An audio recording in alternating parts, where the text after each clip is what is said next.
All right, you know, these are the days when I love my job and I hate my job. And you show up and they're like, ooh, look at this new tool we've got. This is a 110 powered hydraulic stretcher shrinker, and it will actually do, I'm doing 18 gauge right now. You can see how this thing is shrinking.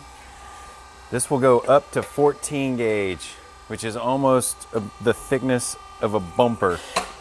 And look at this thing actually eats metal, takes and puts huge shrinks in a panel that normally, let's say you had a little kick shrinker, you would sit there and just ding ding ding ding ding ding. Man, this thing really eats metal. Check this out. You can take a panel, shrink it down really fast. Look at that bowl. That's crazy. There's a lot of shrink. So obviously now you can shrink the edges. You can dome this up with the wheel or a power hammer. Let me try an angle piece on here. This is about 1.5 inches across, something like that. And normally anytime you get over 1 inch, doing some shrinking becomes kind of a pain. So let's test this out, see how it does. Look how nice it bends that. And really the beauty is if you can tell like how flat the panel ends up. So at the top, you know, this is a lot of shrink for a piece this big.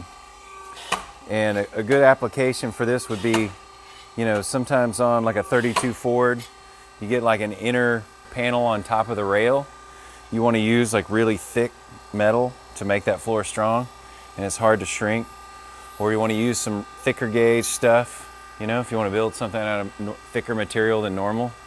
I mean, it's laughing at, this is 18 gauge and it's just laughing at it. So it's got an adjustable top so you can go up and down, and it's actually pneumatically released, so it's got air pressure to let the thing come back up so it goes up fast, and it doesn't have a dual hydraulic, so it's really smooth and accurate.